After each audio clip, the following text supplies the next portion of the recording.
رائے حاکم Chandra extra assistant commissioner اپنی کاوش کتاب تاریخ ملتان میں لکھتے ہیں 1875 کی مردم شماری کے مطابق کیروڑ کی آبادی 4221 افراد پر مشتمل تھی، جن میں 2524 مرد اور 2137 عورتیں تھیں، اور غالب حصہ ہندو آبادی پر مشتمل تھا۔ اسی طرح 1941 کی مردم شماری میں یہاں کی آبادی 12,000 افراد پر مشتمل تھی، جن میں 7,000 ہندو اور 5,000 مسلمان تھے۔ اس لیے ہندو عہد کے آثار یہاں پر موجود ہیں۔ کیروڑ پکا کے ہندو آثار میں جھوگ مایا مندر کی حیثیت قدامت کے اعتبار سے بہت اہمیت رکھتی ہے۔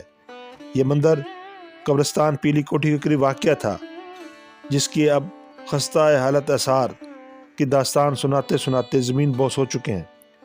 ہندوؤں کی روایت ہے کہ جب کشپ کو سزا دینے کے لیے نرسنگ اتوار کا ظہور ہوا تو کئی دیویاں اور دیوتا ملتان پہنچے۔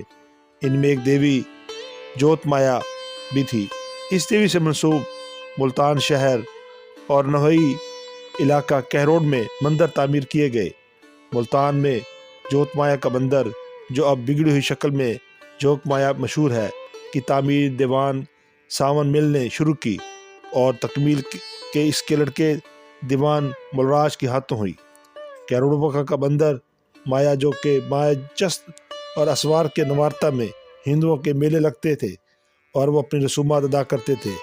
اس مندر کے قریب بلدیہ کیروڑ پکا کے موجودہ چنگی، اب چنگی جوگ مایا کے نام سے روڈ کہلاتا ہے، جھوگ مایا روڈ۔ پارٹیشن سے پہلے یہاں ایک مندر تھا تو بہت چھوٹا سائز تھا، لیکن بہت پرانا تھا۔ بزرگ بتاتے تھے کہ یہاں ایک میلہ لگتا تھا، جھوگ مایا میلہ، اور ایک بہت بڑا میلہ ہوتا تھا، کروڑ کی تاریخ کا میلہ لگتا تھا ہر سال۔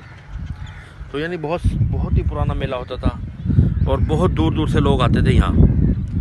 تو یہ مشہور میلہ تھا پارٹیشن سے پہلے کا۔ پارٹیشن کے بعد پھر یہ میلہ نہیں لگا۔ تو اس کے نام سے یہ مشہور ہے۔ یہاں پہ کٹی کا علاقہ کہلاتا ہے۔ کٹی کیا تھی؟ یعنی کہ ہندوؤں کے دور کے جو ہے نا، گول نما اس طرح بنی ہوئی تھی، جس طرح گنبد جیسا تھا، گنبد بنا ہوا تھا۔ ہندو کرتا کیا تھا یہاں؟ یہ تو پتہ نہیں جی، ہندو یہاں پہ کیا کرتے تھے۔ جس طرح مدرسے، ہمارے مسجد اور مدرسے ہیں جی، اور مسجد کی جگہ ہو گئی، مدرسے کی جگہ ہو گئی، اسی طرح سے ان کی یہ جگہیں تھیں۔ کٹی جیسے یہ کٹی ہو گئی، ایک مطلب ہے کہ یہاں ان کی رہائش تھی، جیسے وہ آتے تھے یہاں پہ۔ ہاں، ایک ہی تھا یہ سارا ایک ہی تھا، سارا سسٹم۔ یہ کافی بڑا علاقہ تو ٹوٹ پھوٹ ہو گئی۔ تو پہلے تو بہت مطلب ہے کہ پہلے تو اچھی رہائش تھی یہاں پہ، ہندوؤں کی رہائش تھی۔ پھر جب ہندو چلے گئے تو پھر یہاں کے جیسے مہاجر آئے ہیں، انہوں نے آ کے اپنی جو جگہیں لی ہیں یہاں پہ۔ یہ ساتھی جو ہے نا، یہ پہلے میرے مکان کی منہ بنا تو پہلے اس کی میرے کے بعد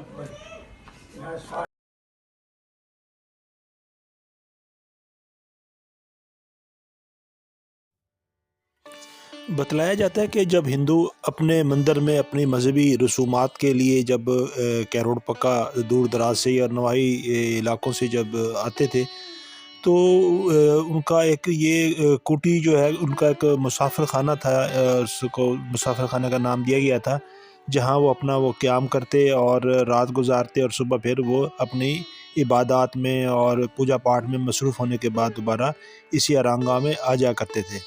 تو لیکن اب یہ آرام گاہیں جو ان کے جانے کے بعد بالکل کھنڈر بن چکی ہیں اور محکمہ اوقاف کے انڈر میں ہے۔ مندر گوسئی لال داس کیروڑ پکا کا قدیمی مندر تھا۔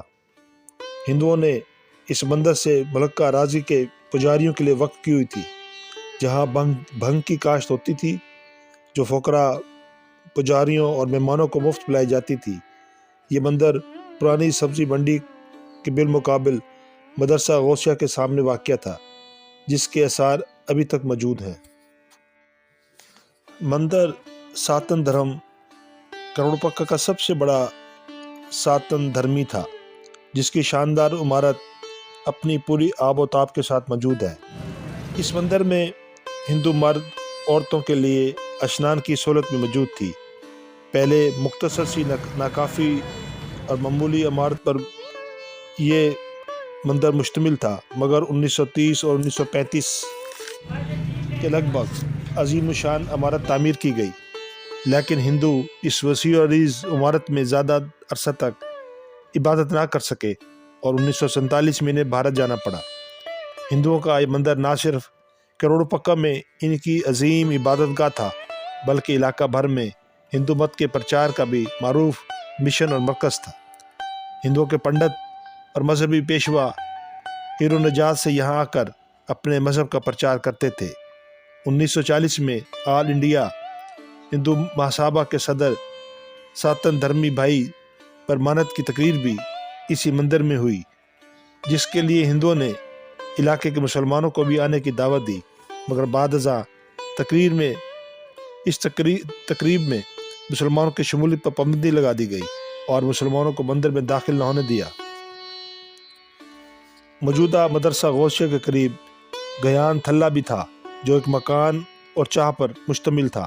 اس میں سادھو اور اشپاک جمع ہو کر گیان یعنی کہ تعلیم دیتے تھے۔ اسی یہاں ہندوؤں کا ایک گواہ شالہ بھی قائم تھا، جہاں اسکار رفتہ بیل اور دودھ بند کر دینے والی بوڑھی گائیں رکھی جاتی تھیں اور ان کا ہر طرح سے خیال رکھا جاتا تھا۔ پرانا موجودہ وارڈ نمبر 3 سرکل روڈ کے کنارے ایک مندر رنچھوڑ کے نام سے مشہور تھا، جس کے بارے میں روایت ہے کہ ہندو اپنی نافرمان بیویوں کو اس مندر میں پنڈتوں کے بتائے ہوئے طریقے کے مطابق طلاق دیتے تھے۔ سریکی میں لفظ رن یعنی بیوی استعمال ہوتا تھا اور رن چھوڑ سے مراد بیوی کو چھوڑنا، طلاق دینا تھا۔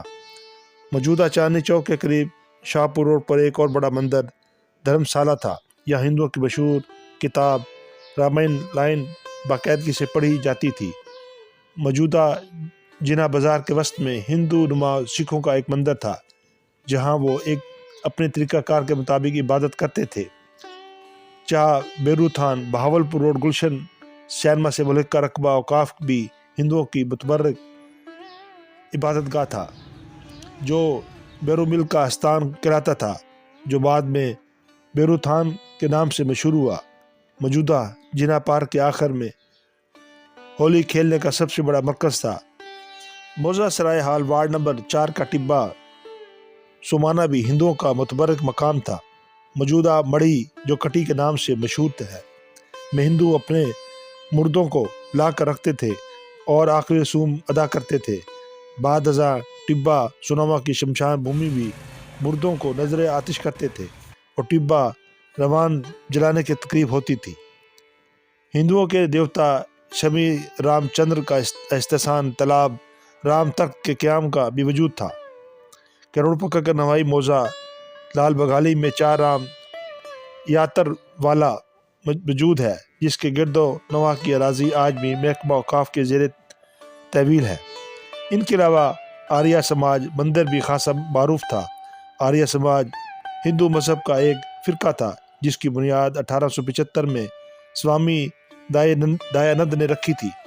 اس کے پیروکار ہندوؤں کی طرح بت پرستی کے قائل نہ تھے، بلکہ ان کی عبادت گاہ کا طریقہ جدا گانا تھا۔ اس فرقے نے ہندوؤں میں بہت سی مذہبی اور سماجی اصلاحات کی۔ یہ فرقہ نکائے بیوگان کا حامی اور کم سنی کی شادی کا مخالف تھا۔